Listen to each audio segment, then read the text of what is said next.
Salut à toutes et à tous, j'espère que vous allez bien. On se retrouve aujourd'hui pour une toute nouvelle vidéo sur cette chaîne Chaperonine. J'espère pour ceux qui sont à l'Université de Paris que votre pré-rentrée avec le tutorat s'est bien passé. D'ailleurs même ceux qui sont dans d'autres universités, j'espère que tout s'est bien passé et que vous attaquez avec plaisir cette rentrée. J'espère que votre première semaine ne vous a pas trop achevé, même si je sais que vous avez quand même croulé sous les cours, donc vraiment bon courage, vous êtes les meilleurs. Aujourd'hui, pour bien commencer l'année, je vais vous faire un récap des conseils qui m'ont été très utiles en passe.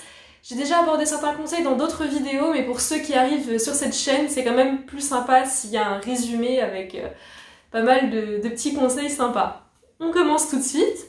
Le premier conseil est intéressant à mettre en place avant la rentrée ou en tout début d'année, c'est d'apprendre à se détacher au maximum de son téléphone. C'est assez bateau, hein, mais franchement, on perd pas mal de temps sur son téléphone, sur les réseaux sociaux, et en passe, le temps est compté. Donc, je vous conseillerais vraiment de vous désabonner de pas mal de contenu. Bon, vous gardez ma chaîne, hein, bien sûr. Quand vous épurez un maximum votre feed, ça vous donne tout de suite moins envie d'aller scroller sur votre téléphone. Deuxième conseil à mettre en place en début d'année, c'est de discuter des tâches ménagères avec les gens avec qui vous allez vivre votre année, votre famille, vos colocs, si vous n'êtes pas tout seul bien sûr. Perso, ça m'a pas mal aidé d'avoir une famille qui m'a beaucoup soutenue, même s'ils n'avaient pas fait médecine, au moins ils faisaient toutes les tâches ménagères, j'étais vraiment une princesse à la maison. C'est sûr qu'il faut avoir une discussion avec eux pour être au clair sur ce que vous avez à faire et essayer de négocier pour en faire le moins possible parce que c'est une année difficile et le temps est très précieux encore une fois. Troisième conseil qui est très bateau, mais on commence avec des trucs plutôt généraux. Évidemment, l'hygiène de vie, ça passe avant tout. Votre santé, c'est le plus important. Je le dis systématiquement, mais faire attention à sa santé, c'est jamais du temps perdu et ça vous aidera en plus pour votre travail, donc ça a des conséquences super positives sur tout votre cadre de vie. Quatrième conseil qui est tellement important, vraiment adhérer au tutorat si ce n'est pas déjà fait. Même si vous prenez une prépa, rien ne vous empêche de venir au tutorat, on vous accueille à bras ouverts. Je connais que le tutorat de l'Université de Paris, là de Sup, parce que c'est là où j'ai fait ma première année. Ils proposent des supports de très bonne qualité, c'est très sérieux, les gens sont adorables, donc il n'y a aucune raison pour ne pas être satisfait du tutorat. Cinquième point, c'est essentiel de comprendre avant d'apprendre, même pour les matières à par cœur, parce que par cœur ne veut pas dire sans compréhension. Et pour comprendre, il faut poser des questions sur ce qui n'est pas clair pour vous.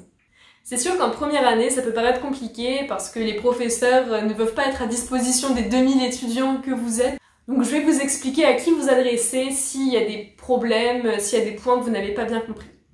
Premièrement, pour vous adresser aux professeurs sur la plateforme Moodle, il y a ce qu'on appelle des forums d'échange. Donc par matière, vous avez des forums avec les professeurs qui répondent à vos questions.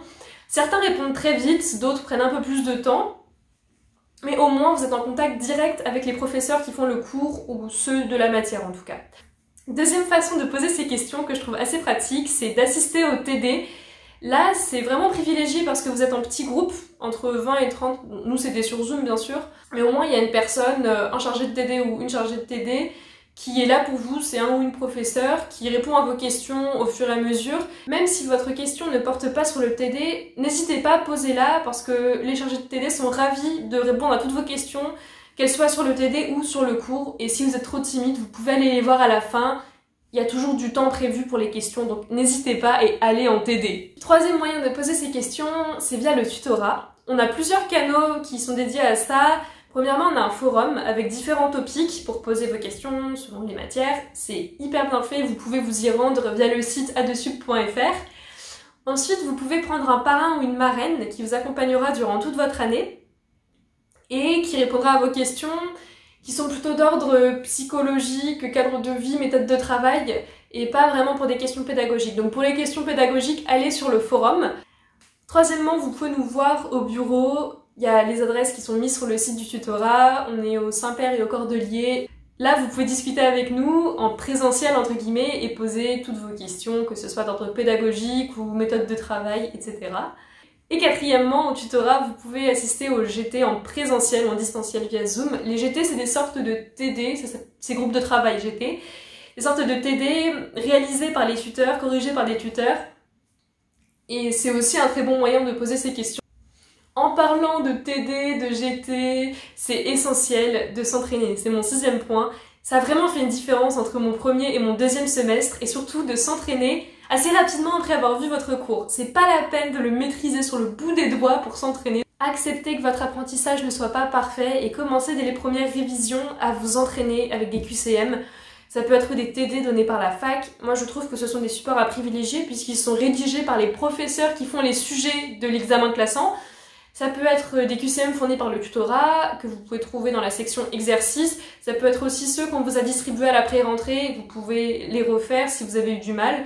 C'est évidemment les concours blancs, pardon, les examens classants blancs, petit lapsus, excusez-moi, qui sont fournis par le tutorat ou par la prépa si vous avez une prépa. Je sais que les prépas fournissent également des entraînements en plus. Vous avez énormément de manières de vous entraîner, donc faites-le et n'attendez pas trop longtemps surtout.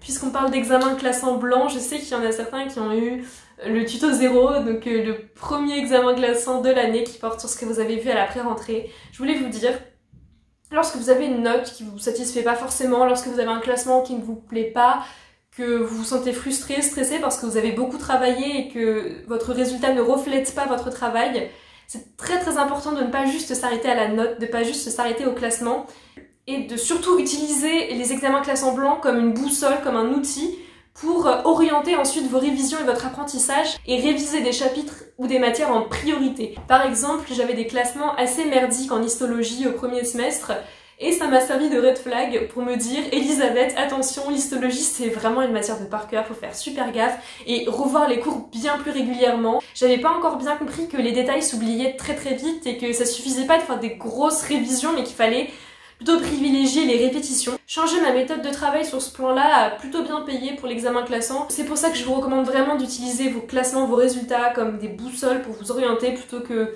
comme des poids, comme des boulets qui viennent vous plomber et vous décourager tout de suite. Le 8e point qui peut vous aider sur le plan de la discipline, c'est de structurer vos journées, c'est-à-dire de savoir ce par quoi vous commencez le matin et de commencer si possible toujours par la même chose et éventuellement ce par quoi vous terminez votre journée. Comme ça, lorsque vous vous levez, vous n'avez pas 36 000 questions à vous poser, vous savez ce que vous avez à faire, vous commencez par ça, ensuite votre journée peut vraiment démarrer.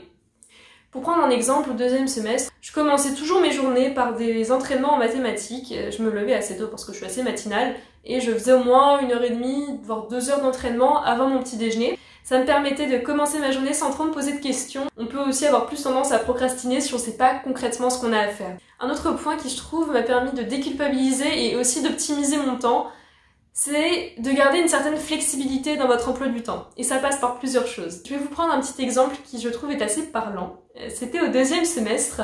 J'avais fait une insomnie. Je m'étais couchée, je crois, vers 22h et quelques, comme je le faisais habituellement. Et jusqu'à 1h, 2h du matin, j'avais du mal à dormir, je me tournais, je me retournais, je savais pas quoi faire, je pensais à ma vie, je pensais à mes cours. Et à 2h du matin, je me suis dit, j'en ai marre, là je me sens plutôt en forme, je vais faire mes 2 heures de maths maintenant. Donc je me suis levée, il était 2h du mat, j'ai sorti mes cahiers, mes trucs, et de 2h à 4h, j'ai fait mes heures de maths. Ensuite, j'étais assez fatiguée, parce que oui, les maths ça fatigue, et je me suis couchée et réveillée, je sais plus, vers 9h30, et c'était parfait. Donc, ça, c'est un exemple de flexibilité parce que au lieu de se dire il faut que je dorme, il faut que je dorme, il faut que je dorme, au bout d'un moment, vous pouvez tout simplement vous dire c'est pas très grave si les horaires sont pas exactement ce que j'avais prévu, c'est pas grave si je me lève plus tard. Maintenant, comment je me sens, qu'est-ce que je peux faire avec mes ressources? Et il s'avère que j'étais relativement en forme et je pouvais travailler en pleine nuit. Ce que j'entends aussi par flexibilité, c'est lorsque vous concevez vos plannings, perso je le faisais à la semaine, c'est-à-dire que le samedi ou le dimanche, je planifiais les tâches que je faisais chaque jour de la semaine en fonction des cours qui étaient à prioriser, en fonction du nombre de fois où je les avais vus, en fonction des TD, en fonction de s'il y avait un examen classant blanc bientôt, etc. Et je vous conseille de pas être super précis dans les tâches que vous avez à faire et de pas en mettre trop chaque jour parce que il se peut qu'il y ait des tâches qui arrivent au fur et à mesure, par exemple, qu'il y ait un support d'exercice qui sorte au tutorat et qu'il ait l'air vraiment bien, donc que vous ayez envie de le caser, mais sauf que si vous avez blindé votre emploi du temps et qu'il n'y a pas d'espace où vous pouvez rattraper ce que vous n'avez pas eu le temps de faire, ou qu'il n'y ait pas de marge de manœuvre, ça va être assez compliqué. Donc je vous conseille, lorsque vous faites vos plannings à l'avance, de certes donner un petit cadre et qu'il y ait les tâches principales, mais de pas surcharger non plus. Donc c'est ça aussi la flexibilité. Je crois qu'on en est au 10e conseil. C'est quelque chose que j'ai dit souvent dans mes vidéos et je trouve que ça peut beaucoup vous aider sur le plan de la motivation. C'est d'utiliser la méthode de la page blanche avant de revoir un cours. C'est-à-dire qu'avant de revoir un cours, vous passez 10-15 minutes devant une page blanche ou un tableau blanc pour recracher un peu ce que vous pouvez dire du cours. Donc c'est sûr que c'est mieux de le faire quand vous connaissez pas très bien votre cours, parce que sinon vous passez vraiment 3 plombs à tout réciter.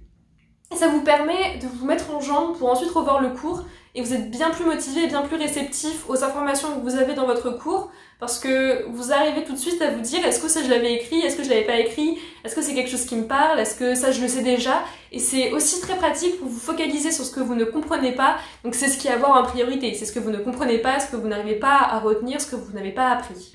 D'ailleurs ça me fait penser, il y a un truc dont je vous avais pas parlé en début de vidéo, c'est les fournitures scolaires, j'avais envie de le faire mais j'ai oublié. Les fournitures scolaires, je vous conseille de pas trop vous focaliser là-dessus, je trouve que c'est vraiment pas le plus important. Faites simple, faites sobre. En revanche, je ne peux que vous recommander de prendre un tableau blanc que vous pouvez accrocher dans votre chambre, dans votre salon. Vous pouvez faire la fameuse méthode de la page blanche, où vous pouvez faire des schémas, faire des brouillons. Je trouve que c'est plus pratique que sur des feuilles volantes. Autre indispensable pour moi, c'est de prendre un écran que vous pouvez connecter avec un ordinateur ou une tablette via un câble HDMI, de sorte à pas vous abîmer les yeux. Comme ça, vous avez vos cours en plus grand si vous les suivez en distanciel. Et je trouve que pour votre santé, c'est quand même mieux. Sinon pour les fournitures, j'ai fait assez simple, j'avais un ordi que j'aime beaucoup, qui est assez pratique, c'est un Dell, que je connectais donc avec mon grand écran. Qu'est-ce que j'avais? J'avais un casque audio de bonne qualité, ça je trouve que c'est vraiment bien. J'avais également des classeurs où j'archivais les fiches du tutorat surtout, et les quelques fiches que j'ai faites, mais j'en ai pas fait énormément. Et quoi d'autre? Oui, sinon pour les fournitures, j'écrivais au stylo bic et... Ah oui, je me faisais assez plaisir sur les surligneurs. Pas que je surlignais énormément, mais parce que j'avais des couleurs assez sympas. Voilà. C'est pas trop une fourniture, mais j'avais un journal intime qui m'a beaucoup aidé en première année à me défouler, à écrire ce que je pensais. Si vous n'avez jamais tenu de journal, ça peut être l'occasion de commencer. Ça va? Ah, mais t'es toujours avec nous? Ouais. J'ai vraiment presque fini, il me reste 5 conseils. Ça me fait penser, c'est pas très organisé donc ce que je raconte, mais pour l'organisation justement, j'ai pas mal travaillé avec un bullet journal, on pourrait appeler ça comme ça, mais je le décorais pas particulièrement, c'était juste un carnet avec des points, la marque Leuchtturm, que j'aime beaucoup, où j'organisais mes journées, je pourrais vous montrer quelques images si vous voulez. 12e conseil, par rapport aux flashcards, je pense que vous voyez où je veux en venir. Utiliser des flashcards, c'est vraiment chouette.